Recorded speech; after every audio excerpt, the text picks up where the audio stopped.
there seems to be a massive boom around AI.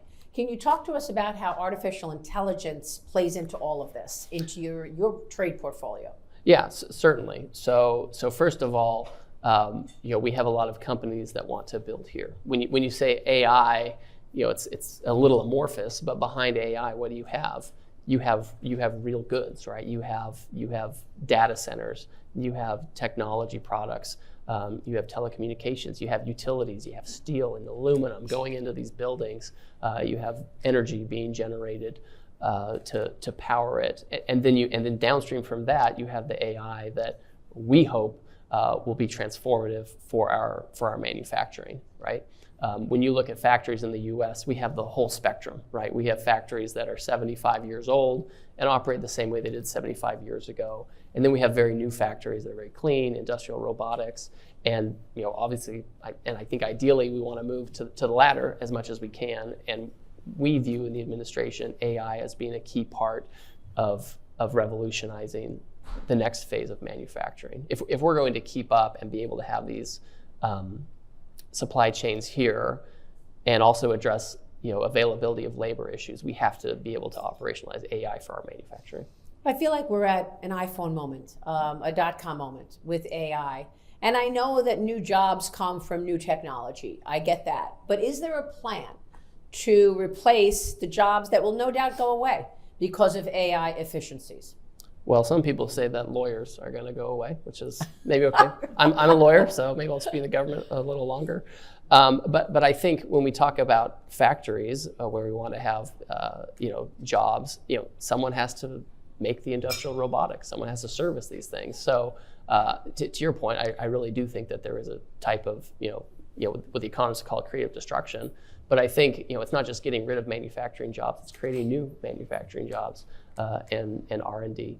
I think that the AI is going to have a greater effect on, frankly, white-collar jobs going away. We can probably do without some of those anyway. So. Ambassador, what do you want the economy to look like when the president's term is up? In 2029, what should we expect to be different? Well, what I would like, and this goes back to some of the metrics I talked about at the beginning, I want to have manufacturing as a higher share of GDP. I don't necessarily say, a certain jobs number for manufacturing, because productivity can kind of, have an impact on how many manufacturing jobs you have. But the average, globally, the average in any given country, 16% of GDP consists of manufacturing. In the U.S., I think it's about 11% or 10 or 11%. And then, with your export-dependent countries like Japan and Germany and China, it's much higher than 16%. I would like to see manufacturing as a share of U.S. GDP as moving that direction. I don't want to be at 11% at the end of his term. I want to be much closer to that average of 16%. I want to see real median household wages go up. Right? I talked about wages generally, real wages going up 4% year on year. I mean, that's the direction we want. I want to see the trade deficit go down. This year, the numbers are going to be a little funny because we had a lot of front running of imports before the tariffs went into place. But if you look at our trade deficit with China, it's already down by like 30% this year, and it may go down more, right? And again, it's not that we're trying to break up with China. We don't want to decouple. That's not the issue. We just want to have more balance and we have more rational trade with them. So those are the numbers I'm looking at. I want the trade deficit going the right direction. I want more manufacturing as a share of GDP. I want real household income up. Very good. President Trump has used tariffs in a number of ways, and he's been effective. He's also using it to stop Vladimir Putin. And he's put a 50% tariff on India, or is doing that, unless they stop buying Russian oil. What is going to be the impact of a 50% tariff on India? Well, that's been in place now for some weeks. India is a country that has a $40 billion trade surplus with us. No. So they already, they have a great deal with the United States. They sell us a lot more than we sell to them. That being said, the Indians are being pragmatic. We've actually been having conversations with the Indians from day one of the administration on the trade side of the ledger. So when you talk about 50% tariff on India, half of that, 25%, is really the trade related, right? It's their reciprocal tariff. It's where we're trying to negotiate a deal. And then the additional 25% is for the huge increase in purchases of Russian oil that India has made. I mean, India has not always bought so much Russian oil. they've always had strong relationships with Russia, but it's really in the past 2 or 3 years that they started buying Russian oil at a discount, not only for consumption, but also for refining and resale. So it's not like this is some bedrock part of the Indian economy. This is something we believe they can do and should do. And frankly, I can already see them starting to diversify. I think they get it. Obviously, they're a sovereign country. They're going to control their decisions. President Trump is focused on this quite discrete issue of ending the Russia-Ukraine war.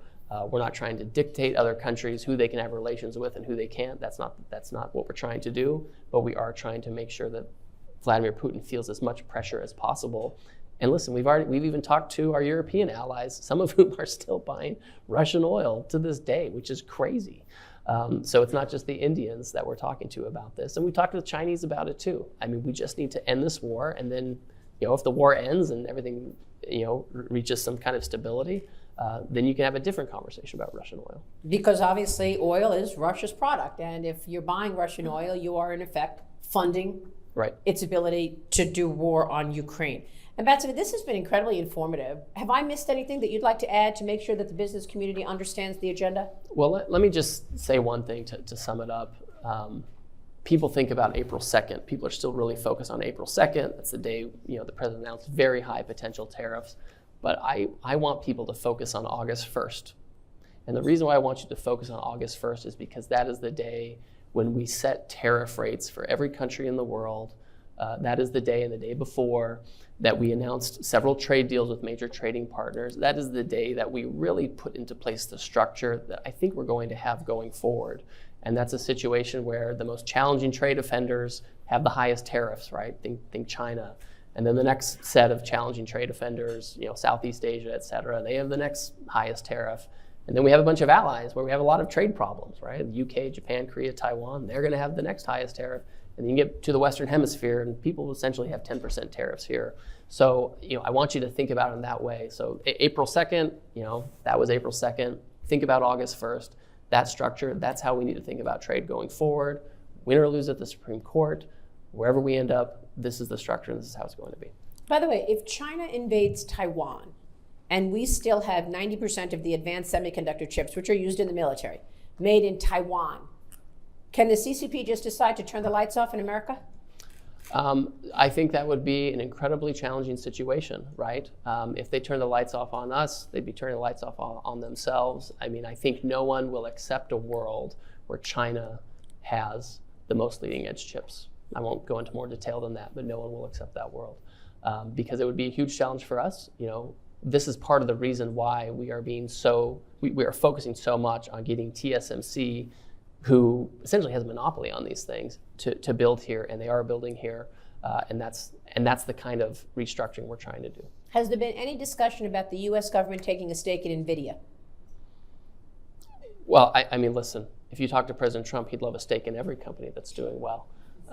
So, I mean, we're trying to be creative about how we do this and how we support business and support U.S. policy at the same time. Ambassador, thank you for spending the time. Bob? Great. Thank you very much.